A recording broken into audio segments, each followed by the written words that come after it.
All right, moving on to episode number 52. Who's getting to keep Togepi? Who gets to keep Togepi? Who gets to keep Togepi? Who's getting to keep Togepi? Who's getting to keep the Togepi?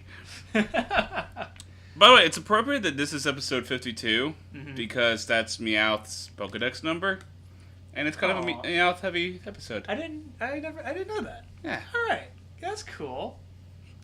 So was episode whichever one Pikachu's Pokedex number in Pikachu heavy? 25. I don't know. We'll have to go back and. I don't feel like doing that. Okay. Okay, great. So who gets to keep? Put that in the YouTube channel. Like, by the way, it isn't. Or, by the way, it is. It's this. Professor Oak calls Ash when they get to the next Pokemon Center. Nurse Joy's like, "Hey, you're Ash, right?" And Kind he's of like, gruffly. "You did." Like, "Hey, you're Ash, right?" And he's like, "How'd you know that?" And she's like, "Here's a message from Professor Oak to you, and I don't know why I care. I'm gonna go off and do something else." And it's really cute. It's like a little animated card of like Professor Oak. Like, I wish they had those in real life. That'd be fun. I would use those all the every time. day. Every day I would use those. Nick says to fuck off.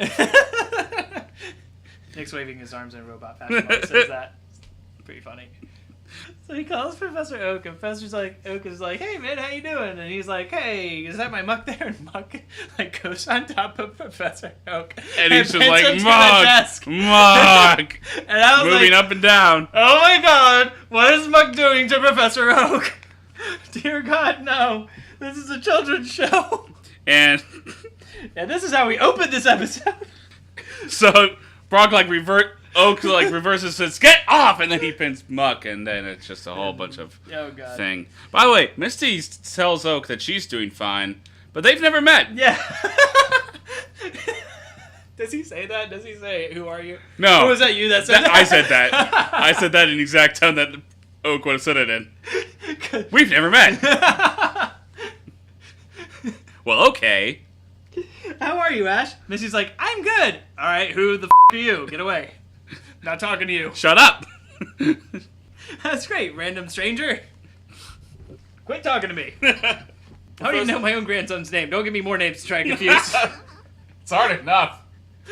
So Oak doesn't like yell at Ash to catch more Pokemon, but he's like, "Ash, it's been a while." Yeah, like, "What are you doing, man?" And Ash is like, "I don't know." No. Like, the last Pokemon he caught were Tauros. And then this Muck. Or vice versa. It's vice versa, I think. Yeah, so he's only sent Professor Oak a Krabby, a Muck, and like 50 Tauros. 20 Tauros. So it's funny. I don't know why I know that. It is. It's 20 Tauros. Look at me, I'm Nick, and I know numbers. That's 30 less, and you can only carry 20 Safari Balls with you. Now you carry 30 Safari Balls. Okay, well, it's still less than 50. Still less than 50. 10 of them we're gonna miss because you're going after Tauros. Why didn't he catch any other Pokemon? He only got Tauros. This is Ash. Hey, look, a bunch of the same kind of Pokemon. Mine. A bunch of the same Pokemon that are the hardest to catch. That has nothing to do with this episode, but anyway. I don't think we talked about that, so now it's finally There we go. It's in the air. It's out in the open. So then for some reason, they start talking about the egg. Yeah. The egg's now a thing. Remember that, guys? Yeah. Oh, yeah. Yeah, we remember that. Yeah, Brock's like, "Oh, no, yeah, I've had the egg the whole time. It's under my shirt. I haven't talked about it because, I don't know. Fuck off. Don't ask questions. I'm Brock. Fuck off. We're dealing with important shit, like I'm James's Brock. childhood. I'm Brock. I get to do something now, so... I'm one of the main characters in this show, and I've had less screen time than Team Rocket, so fuck off. Then they start talking about what the egg could be. And for some reason, like, more than half of them are evolved or fully evolved Pokemon. Yeah, he's like, "I think it could be a Golem." I'm like, "No, it'd be a Geodude, you idiot. Brock, you're a breeder. You should know this." Are you sure you want to do this, Brock? Is this the profession you want? Because you're not doing a good job. Oh, God. Misty, I think, is the only one who named something like it could be, which is Lapras. Lapras, yeah, that's the only thing that makes sense. And Team Rocket overhears them. They're like, "Ooh, Pokemon egg. We could steal this." And I think they want to give it to Giovanni. That's their original plan, right? To give it to Giovanni. That just kind of goes out the window. We'll steal a Pokemon for him. So they They'll learned. be shocked. They learned something from Boy from last episode, and they like go up to Ash and company with a whole basket full of like different colored eggs. Just up as like Norwegian women. Yeah, for some reason. And they do some like sleight of hand where they like throw all the eggs like oopsie and knock the egg out of their hands and like trying to find it. And Meowth swipes the real egg. Swipes the real egg, and they're like doing the Team Rocket motto. I'm like, you idiots! What are you doing? Why are you doing the Team Rocket motto? Leave. You got the egg. You've done it. You've got there. Why are you messing it up now? In fact, if anything, just say, "Oh, I'm so sorry. We'll help you with that," and give them a fake egg, and then run. Yeah, come on, you idiots! God, this is why you never do anything, because you're idiots. I thought we learned. Quit being so theatrical. It's fun that you're theatrical, but you're stupid for it. Anyway. So after they catch that egg, I guess the egg has like some weird glove radiation powers, because Jessie's gloves keep like messing up in animation. Oh yeah. Like she has sleeves in one scene. And then she has gloves again. Then she has sleeves again, like long sleeves. Like, come on. Jessie's never had sleeves. Yeah, whoever drew that should lose their job because there's no excuse for that mistake. It's been 51 episodes and she has never once worn long sleeves as part of her actual Team Rocket uniform. No. You have no excuse to make that mistake. But anyway, Meowth is like, well, I like this egg, so I'm going to make it hatch. So he like goes into a bath with it and all kinds of He actually tries to hatch the egg. He really does. Yeah, he adopts a matronly persona with it. Yeah. Meowth's like, hey, man, James had an episode recently. I want one, too. Yeah. So Meowth is like, I'm going to hatch this egg. So he like tries to hatch it and sleeps with it and all kinds of stuff. Has this whole character bonding exploration thing. Yeah. Montage. Kind of good for him or whatever. But they dropped all their eggs while they were fleeing and made a trail of eggs, which was stupid. Yeah. Because Ash and company were able to find them. And Pikachu's just really cute. Like, throughout this whole, like, scene of, the eggs throwing. Like, because Pikachu's just, like, hanging out in the bottom with, like, his neck turned up, and he's like, oh, hey there. You guys are gonna go break it in and take the egg back? Yep. Oh, okay. I'm gonna be right here. And when they pick up the egg, Pikachu's like trying to get it. He's like hopping up like Pikachu. It's really cute.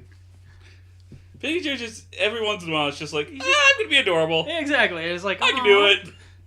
It's like that's why you're the mascot of this show, because you're adorable. So then they break in to Team Rocket and Pokemon battle ensues. And for once, Misty's right in this case. She's about to send out Staryu. I don't know why Staryu and not Starmie. But she has the real Pokeball in her hand, and Psyduck, for once, comes out of her backpack. So that is Psyduck then. Misty actually had, presumably, the right Pokeball, and it's Psyduck who just comes out instead, because Psyduck, for once, is a dick. Yeah. Knowing Misty, though, it's not... She was about to send out Staryu. It would have been a Horsey instead. No, yeah, probably. Probably. It would have been flopping on the ground like, Horsey! Horsey! So Weezing sends out Gas Attack. Mm-hmm. Gas Attack. That's always going to be a thing. Yep. They're always going to just be like... Attack. And they're just going to make up moves for no reason. Airborne Tackle. I can't remember which... Airborne Tackle. Was that Misty Staryu? Uses it on Jessie. Airborne Tackle, and it's like, that's not a thing. Does that make it stronger than regular tackle? Yeah, what the hell are you doing? If anything, I would think it makes it weaker, because it's like doesn't have the ground to push off on. I'm surprised you didn't be like, hey, Airborne Rage Tackle Attack. No, okay, Misty's like 13. She's not an 8-year-old like fucking Johnny is. Mikey. Why do you always forget his name? His name is Mikey. Because Mikey is such a fucking like plain-ass bitch that any name could apply for him and it would be right. That's true. That is true. So they play hot potato with this egg for a little bit. I wrote down, wow, Misty, that was shitty. Oh. It's because she knocks Ash and Brock out of the way. Just as the egg is about to hatch, she knocks him she's out like, I want to see. I want to be a selfish asshole. Pushes the other two onto the ground, or out of the way at least. Togepi hatches, and the first thing it sees is Misty. Mm-hmm. Who, one, did not care for the egg at all. Did not find the egg. Nope. Did not even walk with it inside of her shirt to keep it warm. In fact, the rest of this episode... It's kind of moot and sad. It's entertaining, but the whole point is moot. Yeah, because the rest of the episode is Meow / sort of Team Rocket, Brock, Misty, and Ash. Have a 4-way tournament. Because they're all like disagreeing on who should get to keep the egg. And Meowth says, hey, Team Rocket, I was the one who did all the work for the egg, okay? I am the one who like took care of it right before it hatched. And he did. So, like, he has a right to complain. It would have behooved him, though, to be like, hey, yo, Team Rocket, enter this. Yeah. But if you win, it's mine. Because then he was like, oh, wait, I don't have any Pokemon because I am a Pokemon. And he's like, hey, can you let me borrow Arbok and Weezing? And Jesse and James are like, no. You didn't let us participate, so yeah, no. you're a dick, so fuck off. So Meowth has to command himself. Which is great. Awesome. That was so great. Yo, go get him, Meowth. Okay, I will. This was probably my favorite Meowth episode by far. Oh yeah. And mostly for the battling stuff. The battling stuff. Yeah, that was so great. So they're gonna have a 4-way single elimination round tournament. One Pokemon versus one Pokemon. Mm-hmm. So the first round of the tournament is Meowth versus Brock. Brock sends out Onyx. And you said that Meowth has no chance. Yeah, I was like, oh shit, because Meowth can only send out Meowth. He doesn't have any other options. And I'm like, oh man, that Onyx is gonna kick his ass. But the one thing Meowth has, Onyx doesn't have is smarts. Yeah. Meowth's kind of smart. And Onyx always has the failing nature of environmental hazards. No matter where it's at, it's always going to somehow encounter water. Yep. It has to be like a minus special defense nature. Oh, yeah. Like it has Onyx lost every battle it's gone up to at this point? Yeah, it's only been used in battles or in like chase scenes. Yeah, and Geodude was the Pokemon that originally beat Ash in the gym battle, right? Mm-hmm. No, it was Onyx. No, yeah, it was Onyx. Onyx won. Because I thought it was weird that he sent out Geodude first and during the second battle. So Onyx goes to attack Meowth. Meowth is like, I can't do anything. And then there's conveniently buckets of water on the ground. Okay. And he splashes Onyx with them. Now, to Meowth's credit, the water does come out really pretty. It does a little twirl before. Yeah. So I guess Meowth did some Pokemon magic thing. Hey, in the Generation 1, Water Gun was a TM. That's true. I don't know if Meowth could learn it. I think he could. But Water Gun was a TM, so Meowth uses Water Gun, and that sends Onyx down. And Onyx. And Brock is like, oh man, I suck at battling. I suck. How was I ever a gym leader? Poor Brock, too, because like he did 85% of the work for this poor Togepi. I thought it should have gone to Brock. It should have easily gone to Brock. Just like Charmander. Yeah, I understand that Ash found... Exactly. I understand that Ash found the egg. Brock did most of the work. Ash could have easily also landed on the egg. Exactly. I will give Ash that he did find it, and I'll give Meowth that he took care of it for the last, like, hour and a half and that it was there. He sped it up, though, he did. Action, I think. He did. But Brock was, like, keeping it close to him, sleeping with it every night, like, keeping it warm, polishing it, all kinds of stuff. And Brock doesn't get the egg. I feel He's first so eliminated. Bad. He is. The order should have been Brock, Meowth, Ash, Misty. Yep. Round 2 is Misty versus Ash again. Their first battle since Cerulean Gym. Which Pokemon does... Oh, yeah, this battle was great. Psyduck versus Bulbasaur. Yeah, this battle was great. Because Ash has Bulbasaur use Tickle. It's not a move for like 5 generations, but no, it's so cute. He doesn't want to cause that headache. Yeah. Producing stuff, man. So he just like is like massaging Psyduck and having him all happy and making him use Tickle. He's so like, the Psyduck can't do shit. Can't do anything, and Misty's like, son of a bitch. That is my weakness. That is his weakness. Okay, so Misty lost that one. So then it was Meowth versus Pikachu. And it went just as well as everyone thought it would. Yep.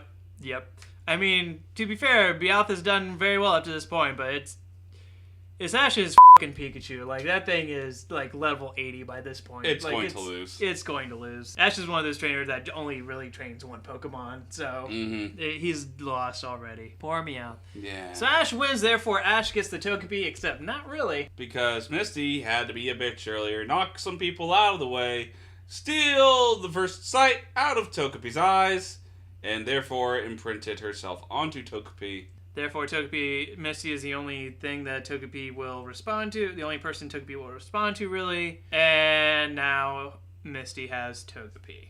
The one least qualified for it. The one that had the least amount of qualifications for it. The one that did the least amount of stuff to earn it. She did nothing. She did nothing to earn it, but she gets the Togepi. And that's the whole episode.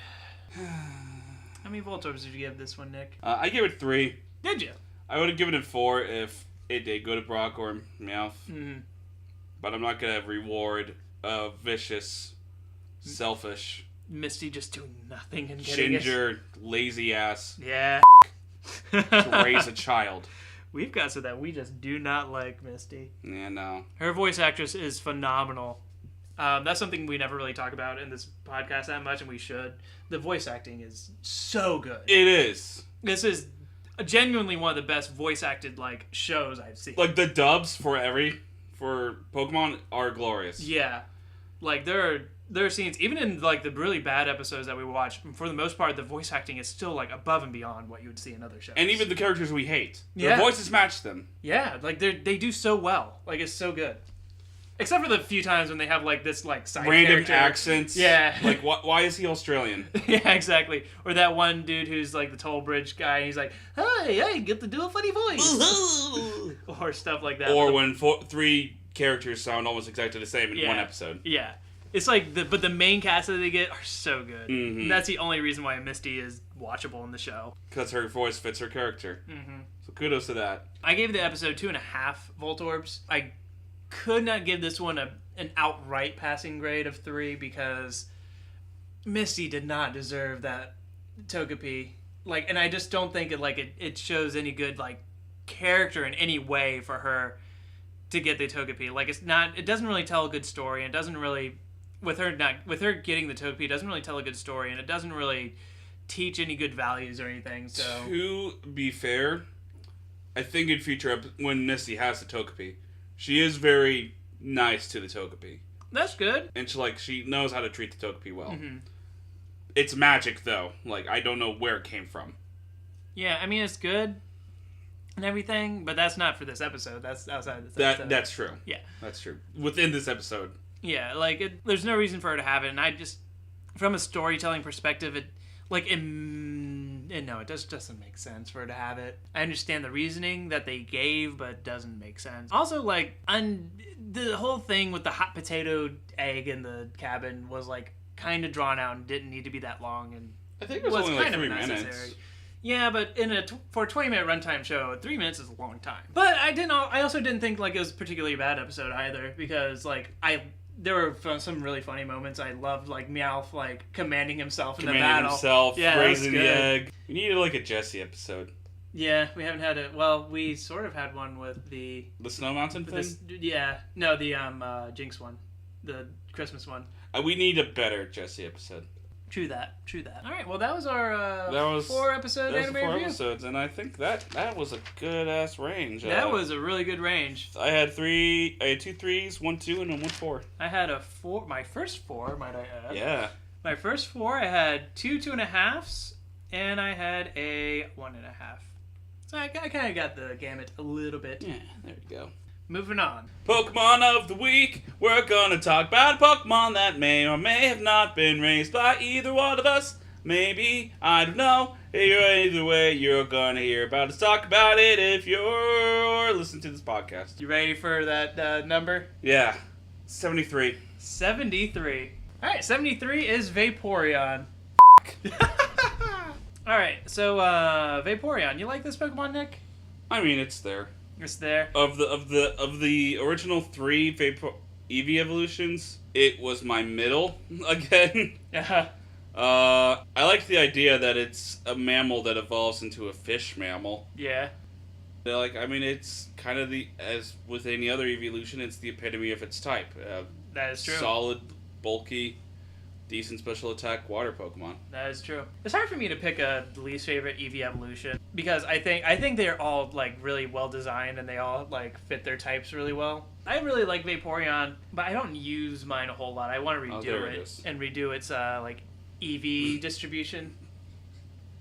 Why are you laughing? I found my Vaporeon. Uh-huh.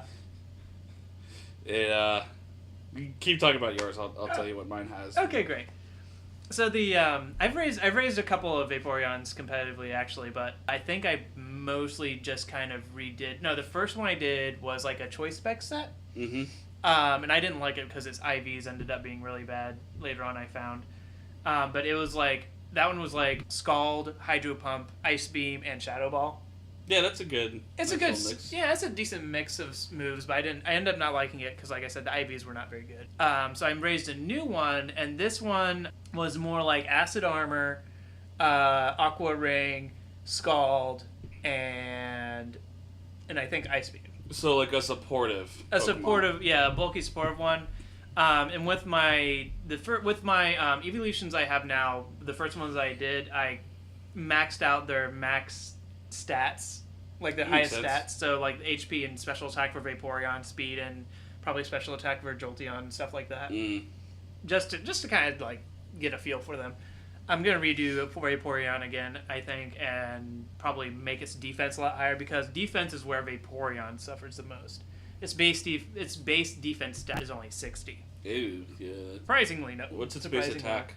Attack stat is 65. Oh wow, okay, that's not working. So the one Vaporeon I have is a Vaporeon that I just threw a Water Stone at an Eevee at to complete my Pokedex. So it's level 1. It's Lax with Water Absorb. Oh man. And its moves are Growl, Tackle, Tail Whip, and Wish. Nice. Yeah, so it's a good set. That'll come in handy one day. Oh yeah. The Wish actually might do something for it because Vaporeon's high HP, but I might replace the other moves. I'm not sure. I might keep that Tail Whip there. a physical Vaporeon would be a lot of fun with like Quick Attack and Last Resort, and what else does it get? Not a whole lot. With Waterfall, its base 65 attack, I'm sure it would be. Flail. Yeah, I love the movesets that Eevee's line get with like Wish and shit. It's just fun. Its hidden ability is Hydration, which is a really awesome ability. That one is when it's raining, it doesn't have statuses. It cures its status. It cures its status. Specifically because then rest in the rain with Hydration. You can fall asleep, but then immediately wake up. You heal your stats and wake up right at the end of the turn. It's really great. I love that strategy. It works really well with something like Goodra, which is much bulkier than even Vaporeon is because of its defensive stats a little bit better than Vaporeon's. But still a good strategy. I thought the Water Eevee dude, the Vaporeon trainer in the Eevee episode of Pokemon had the least annoying haircut. That's a good thing. Yeah. That's good. That's awesome. I don't know why they were all wearing skin tights. And they're so weird. Tank tops. They're weird. Did you ever use a Vaporeon through the in-game, especially in Generation 1? Okay. Actually, yeah. Here's the other thing with Vaporeon. The very first playthrough I ever did was Pokemon Yellow, and I had all 3 starters on my team because he could. But then there was this kid who had a copy of Pokemon Blue, and he said, "Hey, I have a level 100 Vaporeon. I'll trade your Blastoise for it." And I didn't know about the rare candy glitch. So I was like, yeah. Oh, no. That's a good idea. Oh, no. So I took him up on that. And Vaporeon became my new number 1 Pokemon instead of Pidgeot. But I forgot the fact that it wouldn't listen to anything in-game. So... Oh, and the other thing was that it knew Surf, and I couldn't find the HM for Surf. That was the other reason I traded for it. Because the goddamn Safari Zone was so fucking annoying to me at the time. Yeah. For good quarter of the game, I had a Vaporeon that wouldn't listen to me. That's really annoying. But then after Viridian City, everything was too easy. Yeah. So... Wow, that does suck. Yeah, so it just kind of left a little bit of a bad taste in your mouth? A little bit of a bad taste. And it's not Vaporeon's fault. I don't hate Vaporeon for it. It just... it reminds me of it. I understand. There's Pokemon like that for me. Its moveset in Generation 1 was, it was fine. Like, in Pokemon Yellow, it got Aurora Beam naturally. But Water Pokemon in Generation 1 were awesome because, like, Ice Beam and Surf were just very easy to teach and strong moves. Yeah. As far as move variety goes, you can't really beat that. Yeah. With a normal type move, you can pretty much sweep the game in Generation 1. So it was a good Pokemon then. Now it's not quite as good, mostly because of that defensive stat. Mm-hmm. Because it's primarily a bulky Pokemon. And a lot of the offensive metagame is physical attacking. Yeah. And that 123 at maximum at level 50 is gonna, for defense, is gonna hamper you. And then you're gonna have to decide if you're gonna max out its HP, its special defense, or its special attack, and it's just it's not. It suffers from the not enough EV spread. Yeah, exactly. Cool. And I think most of the evolutions do suffer from that, which is kind of why I like them, because they're just like a mixed bag of training them. I argue against some of them. Like Jolteon does its job fine. High special attack, high speed. It is glass cannon, boom. But that one also suffers from move variety, I think. Well, I mean, I don't know, Signal Beam, Shadow Ball, did we talk about Jolteon already, I think? Oh no, that's just one of our off-screen conversations. Yeah, just an off-screen conversation. Yeah, it's got move variety. They're not all outstanding moves, but you have options with it. Every evolution has its drawbacks, though. That's true, and that's Jolteon's, I see. Vaporeon's a pretty solid Pokemon. Yeah. Probably not the best of the evolutions, but probably also not the worst. I would probably rank, if I had to rank the evolutions, I'd probably rank it somewhere in the middle. What is your favorite evolution, or your top rated evolution? Probably, if I had to, my top ranked evolution would probably be Espeon, because that speed and special attacks, they're almost perfect with each other. For me, it's either Espeon or Sylveon. Umbreon is also really up there for me. Umbreon's number 2, just because that thing is bulky as all I do have bad memories with Umbreon fighting against it. Oh, no, yeah, I'm sure. Those at things the battle tree, if the battle Maison. Uh-huh. You.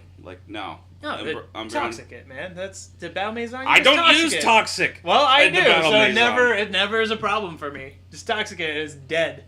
It is shut down. We'll get more into the individual evolutions when we get to those Pokemon of the day. We'll get to it. Yeah. That's the first one down. That's the first. Yay. Yay. Mark that one off the chart. Yay. Pokemon facts. We're going to talk about a random thing about the Pokemon. Don't know what it's going to be. Maybe we do know. I don't know. What is the topic of the week? I mean, really, they have no way of knowing if we plan this out ahead of time or not, except by, our word of honor. And plus, we get so negative about Team Rocket anyway in general that... Let's talk about why they're good. Yeah, I want to talk about things that we do like about Team Rocket, because they do have very good moments. A good Team Rocket episode is a great Pokemon episode. Yeah, when they're utilized well, they are utilized well. It just so happens that most of the time they're there as just a plot contrivance, or they're just forced. Yeah. Run-of-the-mill or even bad Pokemon episode. Like School of Hard Knocks, where they just kind of walked in and people chucked Pokeballs at them. That was acceptable. Them. That was okay. Yeah, no. So we're not talking about those kind of moments. Yeah, I wanted to talk about good Pokemon. For instance, Ghost of Maiden Speak. That was a really funny one. Oh my god, I forgot about that one. Yeah, that one was a funny one because James falls in love with the ghost lady. It's confirmed that James is straight, or at least bisexual. And Jessie does the Team Rocket motto by herself. And it's really hard. Yeah. And she's like, James, why aren't you here? And then he's like, James. She goes, Jessie? It was great. It was funny. It shows Jessie's jealousy. Yeah. And someone else can claim James. James is he is man. He falls for this swooning woman. And Meowth is there. And Meowth is there. Meowth is usually my least favorite part of Team Rocket. James is almost always my favorite part of Team Rocket because he's the one that gets the most laughs out of me. Mm-hmm. Except for episodes like Electric Shock Showdown, I think is what it's called, when they're doing the motto, or they're trying to pump up Pikachu to fight Lieutenant Surge. And then they're just dressed up as fangirls. Yeah. And Jessie... her face is... Jessie... Okay. James has the best personality. Jessie has the best facial expressions. That's very true. That is so true. When Jessie's angry, she is angry. Her face fills up the wall, just very similar to Misty. Yep. She can do her crazy Gene Simmons tongue thing. Yep. She's goofy. It's so it's great. I really for me, Team Rocket. A good Team Rocket episode is it's how they bond at the when they're stuck on the mountain. Oh, yeah, they were gonna ambush Ash and the gang, but then it's the mountain. They get trapped. They have to snuggle together to survive. And they're pinching each other to stay awake so they won't fall asleep and freeze to death. It shows it's a good way of showing what their situation is. Yeah. They struggle, and they're silly. And at the end of the day, they are completely incompetent. That's kind of their charm. Like they are the bottom tiered Team Rocket people. Unless they remember to get rid of Meowth and trade it for a Ditto. Yeah, that was good. That one was great. Yeah. Oh, we learned our lesson. That's so beautiful. Fuck you. Gives them Ditto. Gives them the real Meowth. Here's Ditto. Psych. Nah, we have Ditto. That's ours. We're gonna have a Dratini. It's gonna be great. Oh man. The one where they're in the Dratini episode when they're on the roof. Episode. Yeah. When they're on the roof and they're like, this isn't gonna. They like jump off with a parachute. I have a parachute. And we're like, that's not how parachutes work. And then that's not how they work. They just fall right on top of each other. Yep. Oh man. Yeah, the episodes when they're utilized the best are so great. What else? Well, then, of course, we just have this batch we just talked about. They're emotional episodes. Yeah. Oh, in the last, we talked about this a little bit, but with the exception of probably like Pichu's Goodbye, starting with like Holiday Hijinks, they get more, or maybe even Ditto's Mysterious Mansion, they get more involved in the story, and they're like. They become interesting characters. To watch. Yeah, they become characters rather than just like props, you know? Especially with like, oh my god, what was the one where they did the rock song? Which episode was that? Was that Jigglypuff? Yeah, because they wanted to teach them how to sing. Yes. Yes. We're gonna teach you how to sing! And we're just tired of doing monos. Oh my god. Oh, that was great. That was probably one of my favorite like individual moments of Team Rocket. Was that? So what we're getting here is that a good Team Rocket episode or moment either takes their incompetency and like presents it in a humorous way. When they're more than just the obstacle, when we see like their actual motives. Because like one of the moments I liked in the Bridge Bike Gang? The Bridge Bike Gang is when we see their little flashbacks. Yeah. Jesse just had a chain. James had to use training wheels. Yeah.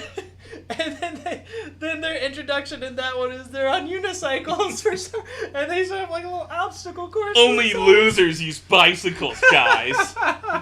Oh, so man. when they just take this silly shenanigans and just roll with them. Ramp them up to 11. Yeah.